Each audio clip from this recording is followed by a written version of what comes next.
My daughter flaunted she bought me a $12 million house. While I was still renting a basement room, the crowd gasped appropriately. $12 million.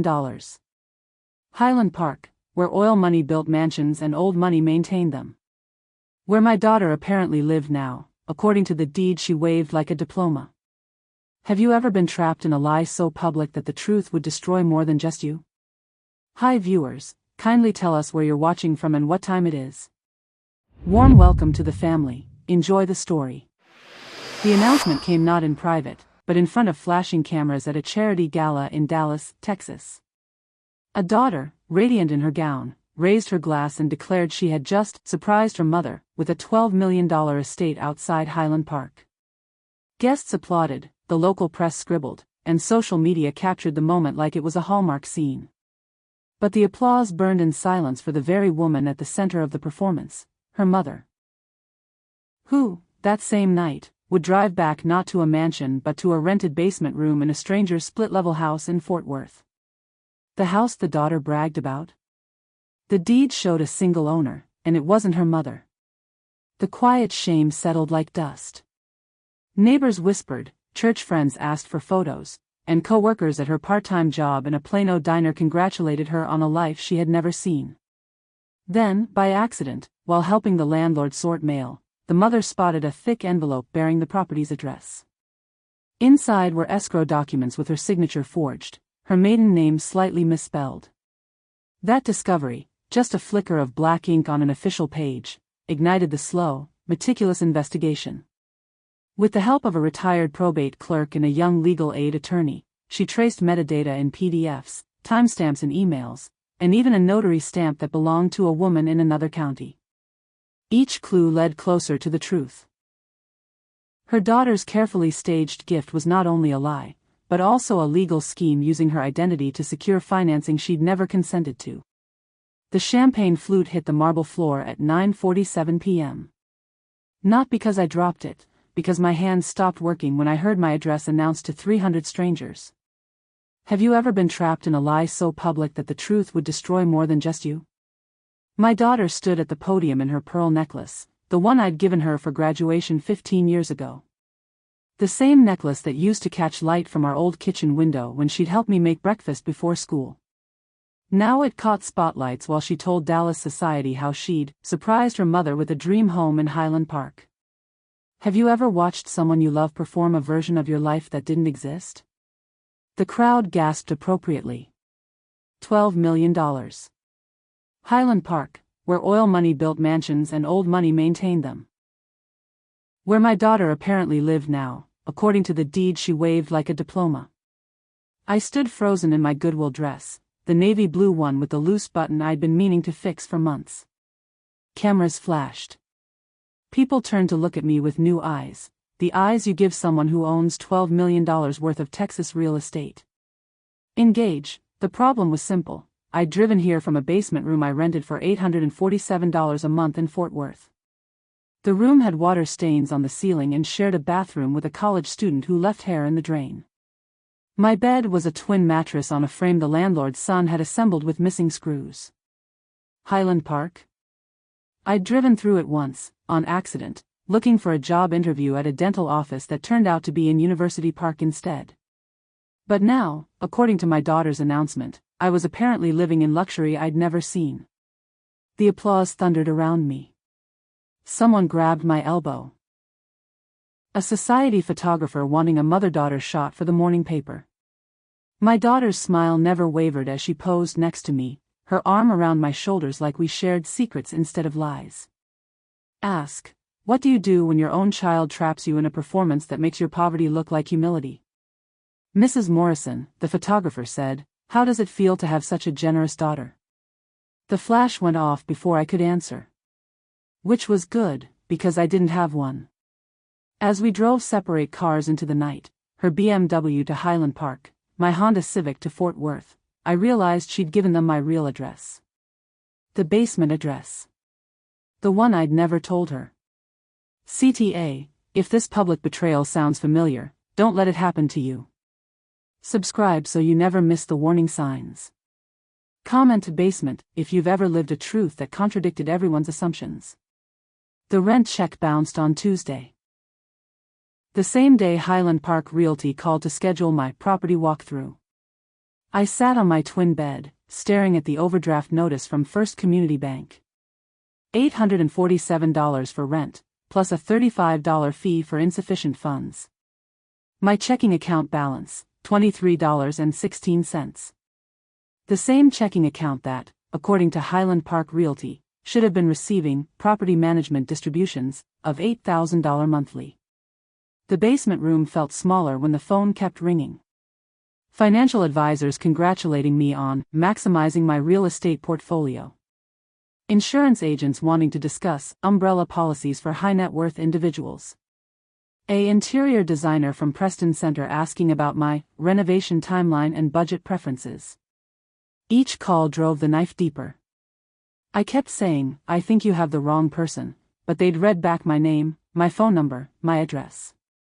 The Highland Park address. The one where I'd apparently been living in luxury while actually washing my uniform in the basement laundry room and splitting groceries with my landlord's daughter.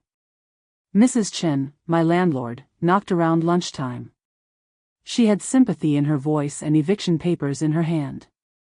"I like you, honey, but business is business. Your daughter called yesterday asking about your lease terms. Said something about transitional housing ending soon." My daughter had called my landlord. She knew exactly where I lived, exactly how much I struggled, exactly how far her lies stretched from reality. The Highland Park realtor called again at 3 p.m. This time, I stayed on the line. "Mrs. Morrison, we're so excited to show you the final staging before your move-in date.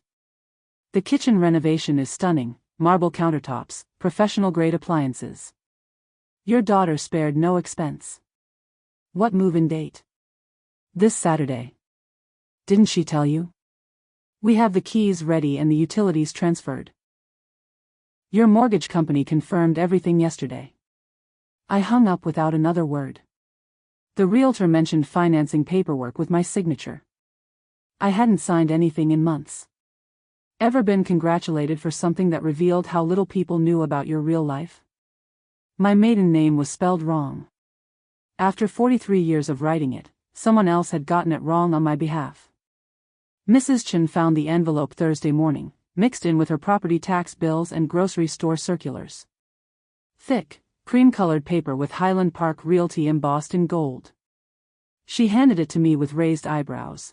We both knew I didn't get mail from places that used gold embossing. The escrow documents inside were 47 pages long. Purchase agreement, mortgage application, title transfer, insurance binders. All bearing my name, my social security number, my phone number. And my signature on every page that mattered. But whoever had signed my name couldn't spell Morrison. Page 12, line 34, Margaret Morrison. Page 18, M. Morrison. Page 23, Margaret L. Morrison. Every single signature, the same missing letter. The same confident strokes, the same loop on the G, the same way I'd been signing my name since I learned cursive in 3rd grade. Except I've never misspelled my own name. Not once. Not even when I was tired, or stressed, or signing discharge papers after my husband died. I spread the papers across Mrs. Chen's kitchen table, next to her ceramic rooster collection and the stack of coupons she cut every Sunday. Under her fluorescent light, the fraud looked official. Professional. Like someone had studied my handwriting for weeks. The notary seal pressed into the paper told its own story. Rebecca Chen, Harris County Public Notary, Commission Number 7854921. The same last name as my landlord, but Mrs. Chen had never left Tarrant County. I'd been living in her basement for 2 years. She would have mentioned a notary cousin. I called the number listed under Rebecca Chen's seal. Disconnected.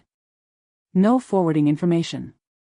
The county clerk's office in Harris County had no record of commission number 7854921.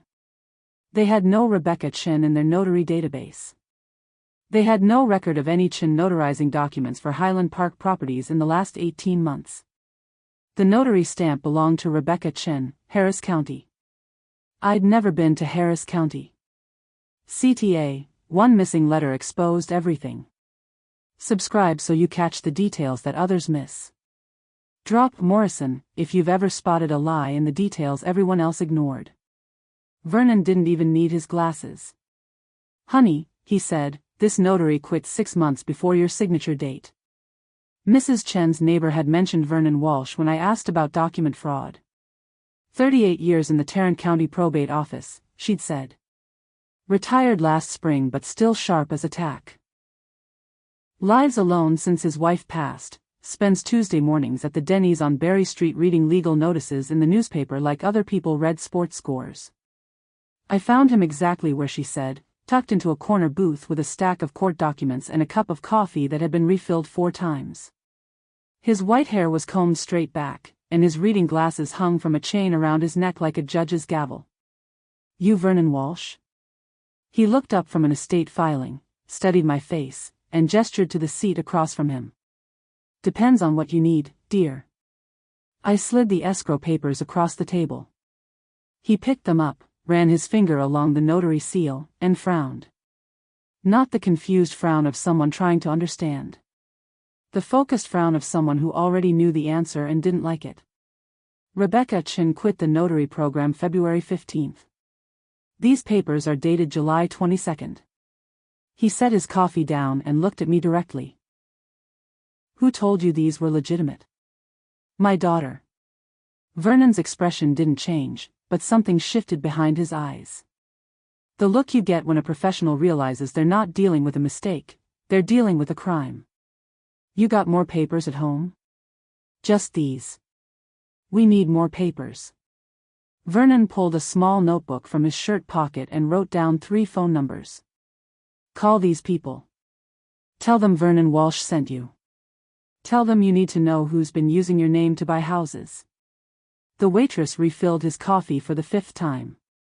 Vernon didn't acknowledge her, his attention stayed locked on the notary seal like it was evidence in a murder trial. One more thing, he said. Don't call your daughter yet. Don't tell her you found these. Don't tell her anything until we know how deep this goes. He made 2 phone calls from the booth. Both conversations lasted less than 30 seconds. Both ended with, Wednesday, 9 a.m., and an address I wrote on my napkin. Vernon made 2 phone calls. Both people he contacted had been waiting for someone to ask the right questions. What would you do with proof that someone faked your life on paper? The PDF was created at 2:17 a.m. on a Sunday. Banks don't process mortgages at 2:17 a.m. on Sundays.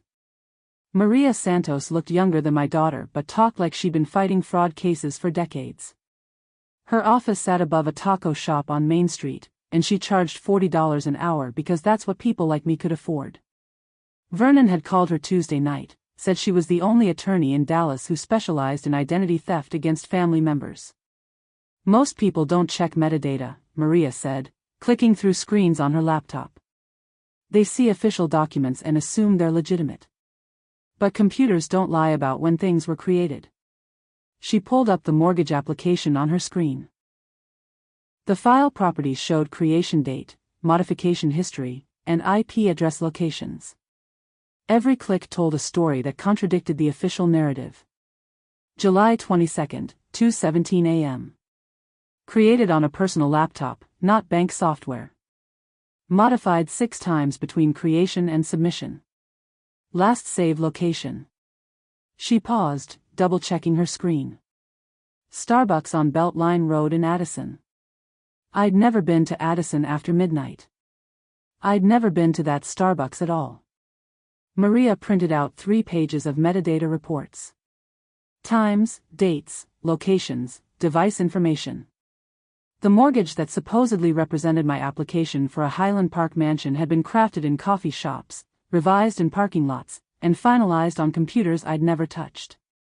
Your daughter's iPhone connected to the same Wi-Fi networks during document creation windows, Maria continued. Apple devices leave digital fingerprints when they sync files. Her phone was present during every late-night editing session. The timeline made my stomach hurt. July 14th, the day I'd worked a double shift at the diner because tips were good and my rent was due. July 18th, the day I'd spent 12 hours helping Mrs. Chin clean out her garage for $20 cash. July 22nd, the night I'd fallen asleep watching Jeopardy reruns because my phone had died and I couldn't afford to get it fixed until payday. While I'd been scraping together rent money and sleeping on a mattress with broken springs, my daughter had been crafting a digital paper trail that painted me as a real estate investor. The bank's own records show the application was submitted through an online portal, Maria said. But the IP address traces to multiple locations across North Dallas. Coffee shops, hotel lobbies, even a McDonald's parking lot on Forest Lane. She handed me a map with red dots marking each location. A constellation of lies, connected by my forged signature and my daughter's late-night laptop sessions.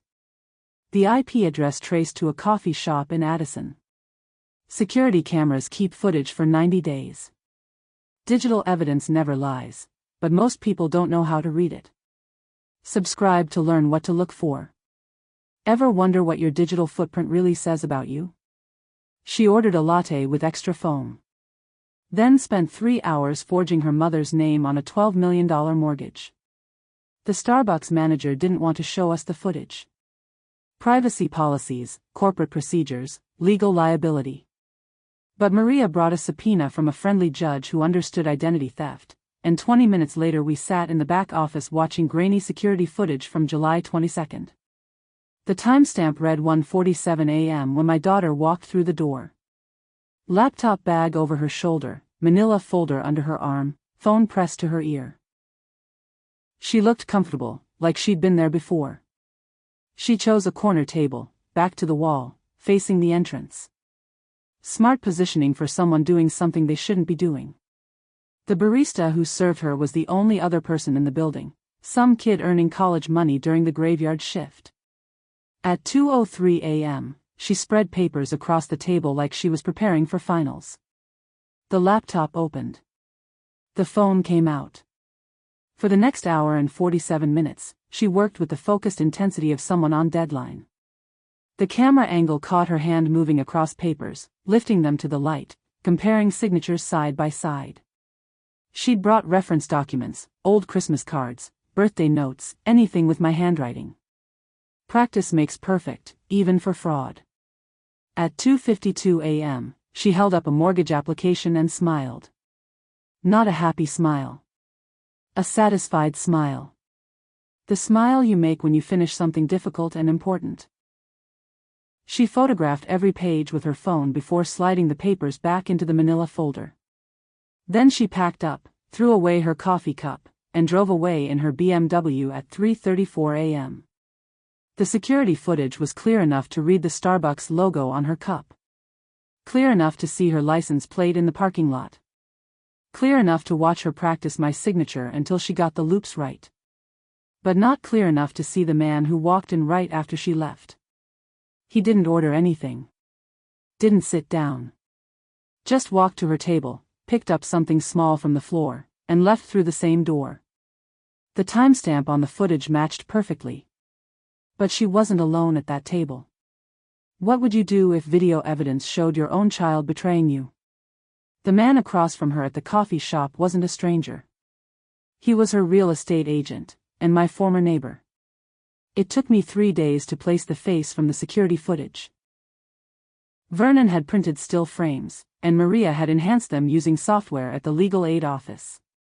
But recognition came when I wasn't looking for it, standing in line at Tom Thumb, buying groceries with coupons, when the man in front of me paid with a credit card that read James Mitchell, Century 21. James Mitchell. Who'd lived 2 houses down from us when my daughter was in high school. Who'd helped us move furniture when my husband's back went out. Who'd bought Girl Scout cookies every year and always asked about my daughter's college plans with genuine interest. Who'd apparently stayed in touch with my daughter long after we'd moved away. I followed him to the parking lot. Not stalking, just walking slowly enough to watch him get into a silver Lexus with personalized plates that read, "Sold it." He drove toward Highland Park like he knew exactly where he was going. Maria ran his name through real estate licensing boards. James Mitchell, Century 21 Premier Properties, specialized in luxury homes and estate transactions. Average sale price, $2.8 million. Commission rate, 5% of purchase price. He makes $140,000 every time he sells a house like the one your daughter claimed to buy you, Maria explained. If he helped her stage this fraud, his commission alone would be $600,000. Vernon pulled James's transaction history from public records. 12 Highland Park sales in the last 18 months. All financed through the same mortgage company.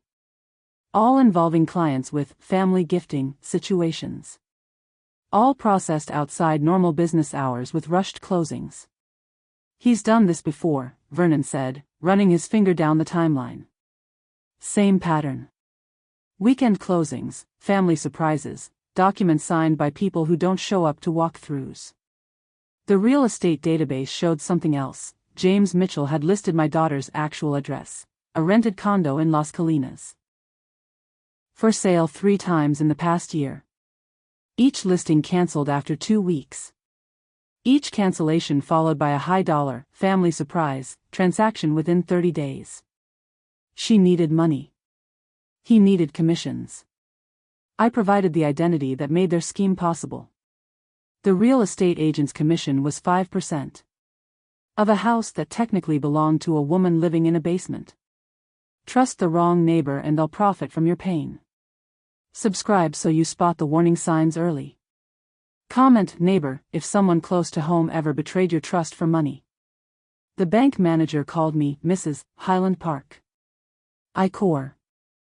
First National Bank of Dallas occupied 3 floors of a glass tower downtown, the kind of building where valet parking cost more than my grocery budget.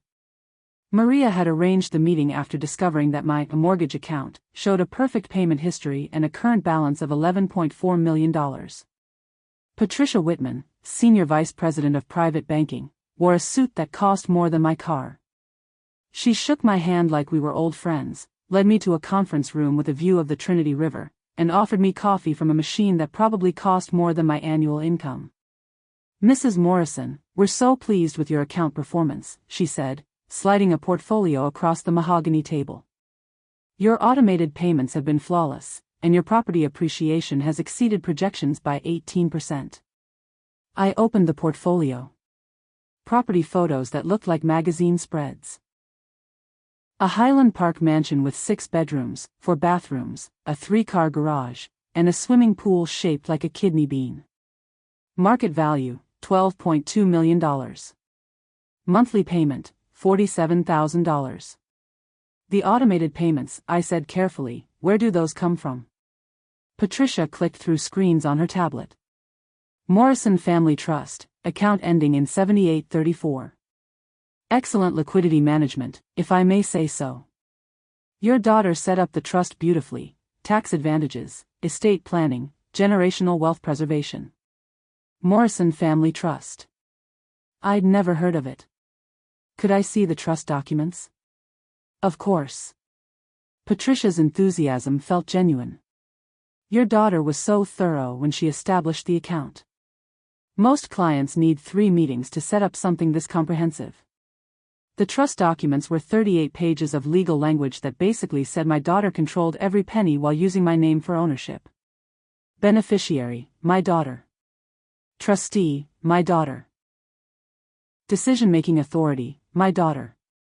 My signature appeared on 16 different pages, all notarized by the same Rebecca Chen who didn't exist. The initial deposit, Patricia continued, came from your late husband's life insurance policy. $340,000 lump sum, plus accumulated interest. Your daughter was so thoughtful to activate that benefit during your grieving period. My husband's life insurance. The policy I'd called about 17 times after he died, only to be told I wasn't listed as the beneficiary. The policy his company said had lapsed due to missed payments. The money I'd never received, never seen, never knew existed. Who changed the beneficiary designation? Patricia scrolled through more screens. Policy modification filed 6 months before your husband's passing. Very prudent estate planning. 6 months before he died, my husband could barely remember my name. Alzheimer's had taken his words, his recognition, his ability to sign his own name. But somehow, according to these documents, he'd managed to file complex insurance paperwork. The payments were automatic. From an account I'd never opened, with money I'd never earned. Ever had to pretend to be someone else just to learn the truth about your own life? The account balance was $247,000. The last deposit came from my late husband's life insurance, a policy I'd never collected. Maria's laptop screen showed Morrison Family Trust account #4477-7834-9921, opened 14 months ago with my forged signature and my daughter's phone number as the primary contact. The account history read like a fairy tale written by someone who'd never lived my actual life. Initial deposit, $340,000 from Mutual Life Insurance Company.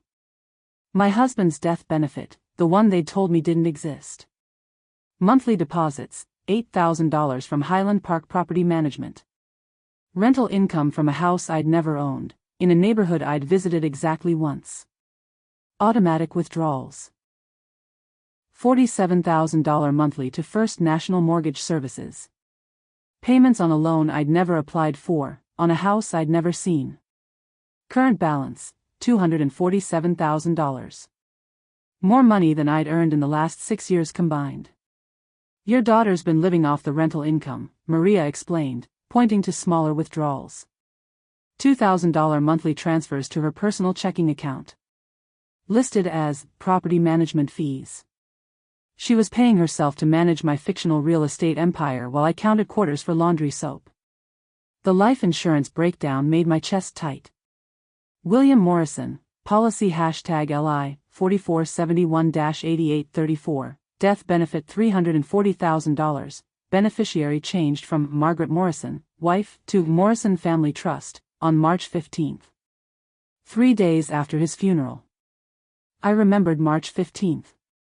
I'd spent that morning at Social Security, trying to claim survivor benefits with forms I couldn't understand. My daughter had offered to drive me, said she'd handle the paperwork while I grieved. Said she'd take care of everything so I could focus on healing. She'd taken care of everything, all right. Including forms I'd never seen. The insurance company's records showed a power of attorney document, signed by me, granting my daughter authority to make beneficiary changes during periods of emotional distress following spouse's terminal diagnosis. The document was notarized by Rebecca Chin, the notary who'd quit 6 months before she notarized anything. Maria scrolled through bank statements like she was reading a crime novel. The trust was funded entirely with money that should have come directly to you. Your daughter didn't gift you anything, she stole your inheritance and used it to buy herself a fake reputation.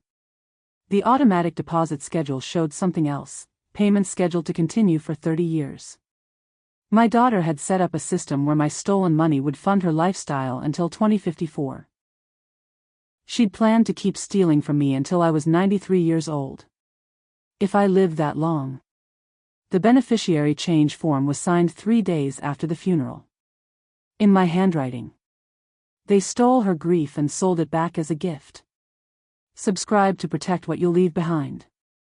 What would your late husband think about someone stealing his final gift to you? She'd been practicing my signature for months. The practice sheets were still in her old room, behind a photo of us from Christmas. I still had keys to my daughter's condo in Las Colinas. She'd given them to me 2 years ago, back when she still pretended to care about my opinion on her decorating choices. Back when she still called me Mom, instead of Margaret, when she was irritated. The condo felt different now. Expensive furniture I'd never seen before. A kitchen that looked like something from a home improvement show. Artwork on the walls that cost more than I made in 3 months. Success built on foundations I was just beginning to understand. Her childhood bedroom had been converted into an office. Desk, filing cabinets, a printer that could handle legal-sized documents. Professional setup for someone running a business from home. The business of stealing my identity. The practice sheets were in a manila folder marked Reference Materials, tucked behind a framed photo of us from last Christmas. Me in the red sweater she'd bought me from Kohl's clearance rack, her in cashmere that probably cost more than my rent. 23 sheets of white copy paper, each one covered with my name written in different styles. Margaret Morrison, in block letters. M. Morrison, in script. Margaret L. Morrison, in the shaky handwriting of someone learning new muscle memory. She'd copied signatures from old birthday cards, medical forms, even a grocery store check I'd written her in 2019. Each page showed progression, clumsy attempts getting smoother, confident, perfect.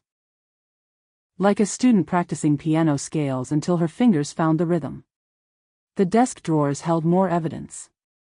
Photocopies of my driver's license, social security card, and birth certificate. Documents I'd never given her, never agreed to share. Documents she'd somehow obtained while I trusted her with my life during the worst period of my grief. The bottom drawer held a timeline written in her handwriting. Dad's funeral, March 12th. Insurance company contact, March 18th. Beneficiary change, March 15th. Bank account opening, March 20th. Property search begins, April 1st. She'd mapped out my exploitation like a project schedule. Under the mattress, tucked between the box spring and frame like childhood secrets, I found a photocopy of my husband's death certificate and a yellow sticky note in her handwriting. Wait 6 months, grief period, less suspicious. My daughter had calculated the optimal time to steal from me while I mourned my husband. Under the mattress. A photocopy of Dad's death certificate and a sticky note that read, wait 6 months. How long would you practice to steal from your own mother? She didn't deny it. She said, you were supposed to be grateful. I drove to her condo at 7 p.m. on a Thursday. No phone call, no warning. Just walked up to her door with a manila folder full of evidence and rang the bell like I was delivering mail. She answered wearing yoga pants and a tank top that cost more than my monthly grocery budget. Her hair was pulled back in a messy bun, and she had a glass of wine in her hand. She looked comfortable, relaxed, like someone whose biggest concern was choosing between Netflix shows. Mom? What are you doing here? I walked past her into the living room and set the folder on her coffee table. The same coffee table I'd helped her pick out at Ashley Furniture 3 years ago, back when she was broke and asking me for loan co-signatures. We need to talk about Highland Park. Her face didn't change expression, but something shifted behind her eyes. The same look she'd had in high school when I'd caught her lying about homework or curfew. Not surprise, calculation. What about Highland Park? I opened the folder and spread the documents across her expensive coffee table. Practice sheets with my forged signature. Metadata reports showing 2 a.m. document creation. Bank statements from accounts I'd never opened. Security footage stills of her laptop session at Starbucks. She sat down across from me, set her wine glass aside, and looked at the evidence like she was reviewing a business proposal. Okay, she said. So you found out. No shock. No shame. No apology. Just acknowledgement, like I'd discovered she'd been ordering groceries online instead of shopping in person. Why? She leaned back into her couch cushions and crossed her arms. Because you were living like a homeless person in Mrs. Chen's basement. Because people at church were starting to whisper about whether I was taking care of you properly. Because I needed them to see that I could provide for my family. By stealing Dad's insurance money? By managing resources you were too grief-stricken to handle properly. Her voice stayed level, reasonable, like she was explaining something obvious to someone slow. You would have spent that money on rent and groceries. I invested it in something that gave us both status. Us both? You think people respected you when you were waiting tables at age 62? You think anyone took you seriously when you showed up to family events in Walmart clearance? I gave you dignity, Mom. I gave you something to be proud of. The logic was so twisted it almost made sense. In her mind, she'd committed identity theft as an act of love. Fraud as family therapy. Forgery as a form of gift-giving that benefited everyone. I never asked for dignity that cost $12 million. You never ask for anything. That's the problem. She picked up her wine glass and took a careful sip. I had to guess what you needed because you were too proud to admit you needed help. Help doesn't usually involve forging signatures. Help comes in different forms for different problems. She gestured around her upgraded condo, at the furniture and artwork and kitchen appliances that my stolen money had purchased. Look at what we accomplished. Look at what we built. We. Like fraud was a family project we'd worked on together. Besides, she said, meeting my eyes directly, you'll be dead soon anyway. The words hung in the air between us like smoke from a house fire. Clinical. Practical. Final. Then she said the words that changed everything. Besides, you'll be dead soon anyway. When family becomes your biggest threat, you need allies who see clearly. Subscribe for stories that prepare you. Comment what you'd say to a child who justified stealing your identity for your own good. The fraud complaint was 3 pages long. The cover letter was 1 sentence. My daughter stole my dead husband's love. Maria's office felt different when we returned Friday morning. More focused, more determined. She'd spent the night preparing paperwork that would turn my family tragedy into a federal case. Identity theft across state lines. Mortgage fraud involving federally insured institutions.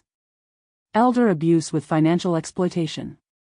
We're not just filing complaints, she explained, arranging documents into neat stacks. We're building a prosecution roadmap. The complaint form asked for damages in exact dollar amounts. Maria had calculated everything: $340,000 in stolen life insurance, $96,000 in fraudulent property management fees, $47,000 monthly in mortgage payments I'd never authorized, interest, penalties, and legal costs that pushed the total past $500,000. But the cover letter ignored the numbers. 1 sentence that captured what couldn't be calculated: the theft of my husband's final gift, his last way of taking care of me after death. Vernon arrived with a box of supporting evidence. Public records showing my daughter's financial distress before the fraud began. Credit reports revealing maxed-out cards and missed payments. Employment records showing job instability and income that couldn't support her lifestyle. She was 3 months behind on her condo rent when she opened the Morrison Family Trust, Vernon said. Desperation makes people creative. The fraud complaint went to the FBI field office in Dallas. The cover letter went to the district attorney's white-collar crime division. Copies went to the Texas Attorney General's office, the Banking Commission, and the Real Estate Licensing Board. Maria hand-delivered everything before lunch. By 2 p.m., my daughter's phone was ringing with calls from investigators. I knew because she called me at 2:34 p.m., screaming. You filed charges? Against your own daughter? After everything I did for you? Everything you did to me. I'm going to fight this. I'm going to hire lawyers who will destroy you in court. I'm going to make sure everyone knows what kind of mother files charges against her own child. Good, I said. Let them know. Let everyone know exactly what happened. She hung up without another word. The arrest warrant was signed while she was hosting another charity luncheon. Ever been told to back down, and didn't? The handcuffs clicked at 12:15 p.m., just as she was accepting a community service award. The Dallas Women's Club had invited her to receive recognition for outstanding charitable contributions and family values. The same organization where she'd announced my fictional Highland Park mansion 6 months earlier. The same audience who'd applauded her generosity while I'd stood there in my Goodwill dress. I wasn't invited to the luncheon, but Maria was. Professional courtesy, she'd said. Legal observers sometimes attended public events when their clients' cases involved community figures. She sat in the back with a digital recorder and a notebook.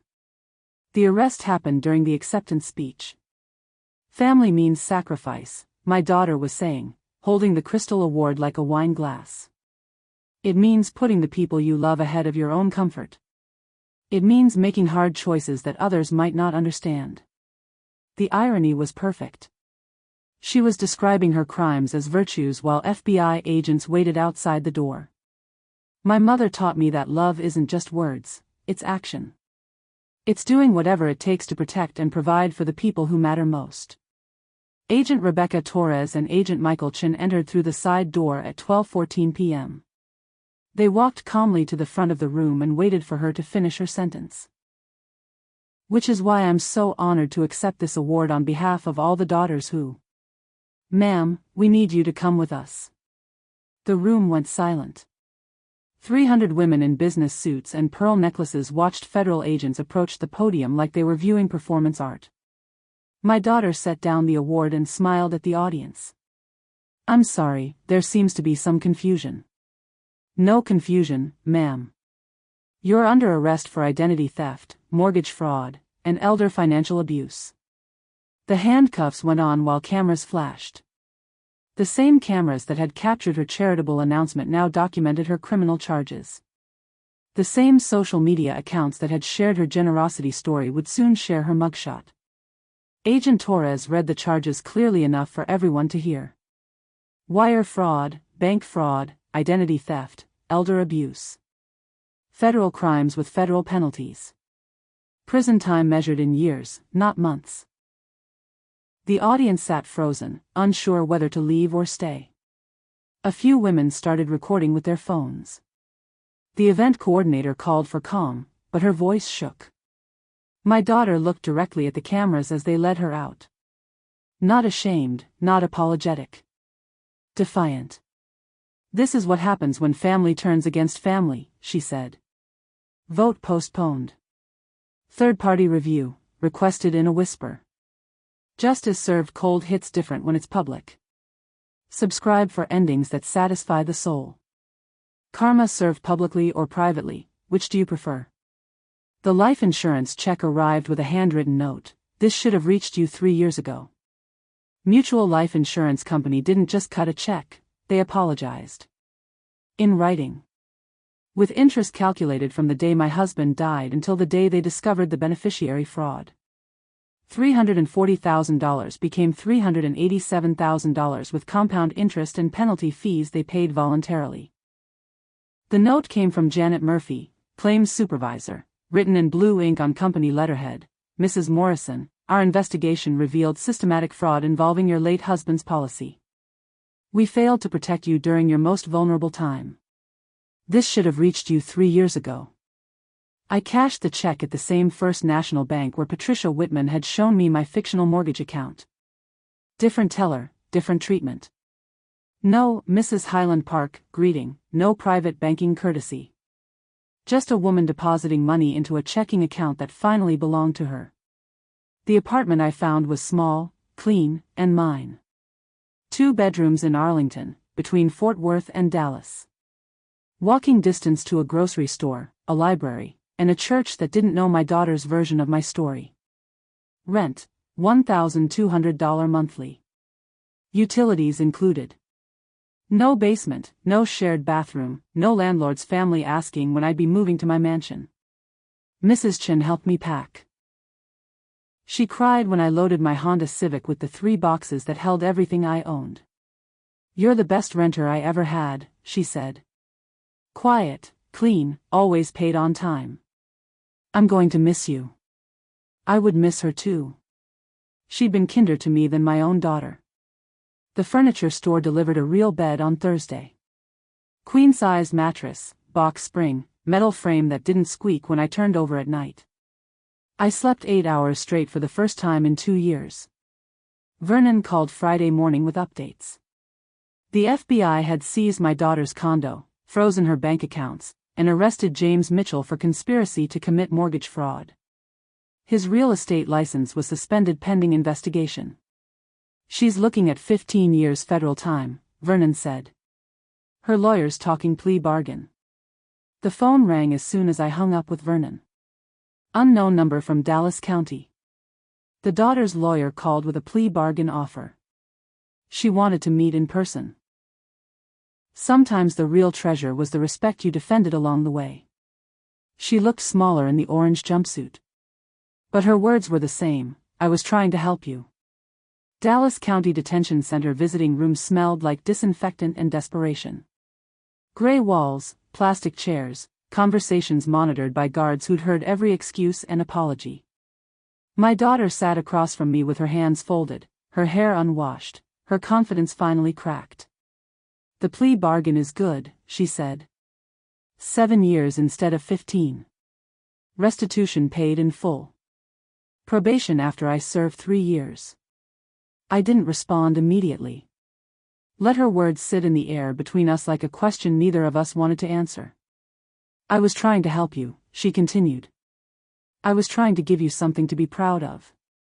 I was trying to make people respect you. People respected me fine. No, they didn't. They pitied you. They whispered about the poor widow working at a diner, living in someone's basement, driving a car held together with duct tape and hope. She wasn't wrong about the car. So you decided to steal Dad's insurance money and buy yourself a reputation. I decided to invest money you would have wasted on survival into something that gave us both dignity. Dignity. Her favorite word, even now. Like fraud was a form of interior decorating that improved everyone's living situation. The restitution covers everything, she said. The insurance money, the property management fees, the mortgage payments. You'll get back every penny, plus interest. What about the 3 years you let me believe I wasn't worthy of Dad's final gift? She looked down at her hands, finally quiet. The plea hearing was scheduled for Monday. 7 years in federal prison, followed by 5 years of supervised probation. James Mitchell had already accepted a similar deal. The Highland Park mansion would be sold at auction, with proceeds covering the mortgage fraud and legal fees. I signed the victim impact statement on Sunday night. One paragraph, written in my own handwriting, spelled correctly. My daughter didn't steal money from me. She stole the last thing my husband wanted to give me, security in my final years. She turned his love into her lie, and my grief into her opportunity. No amount of restitution can return the 3 years I spent believing I was worth nothing more than a basement room. Monday morning, I sat in the back of the courthouse while my daughter accepted the plea bargain. 7 years. The judge asked if I wanted to speak. I stood up and said 5 words, she knows what she did. 6 months later, I got a card in the mail. No return address, postmark from the federal prison in Bryan, Texas. Inside, one sentence in her handwriting, I still think I was helping. Some people never learn. Some people never change. Some people spend their lives believing their own lies so deeply they can't recognize truth when it's handcuffed to their wrists. But some people, people like me, find out they're stronger than they thought. Find out they can build a life on truth instead of someone else's fiction. Find out that dignity doesn't come from Highland Park addresses or charity gala announcements. It comes from sleeping in a bed you paid for with money that's actually yours. They didn't applaud loudly. They nodded like people who finally understood. Real love doesn't need an audience or a lie. Subscribe for stories that honor the truth. Drop the one line you'll carry with you. Thanks for watching. If this journey inspired you, hit that like button and subscribe for more stories of transformation. What does it take for someone to truly reclaim their life? Share your thoughts below. If this story touched your heart, hit that like button. Subscribe for more stories that make you feel, think, and maybe even heal a little. Tell me in the comments what aspect of their journey resonated most with you. And remember, the most powerful love doesn't rescue you from your life, it recognizes the strength that's been there all along.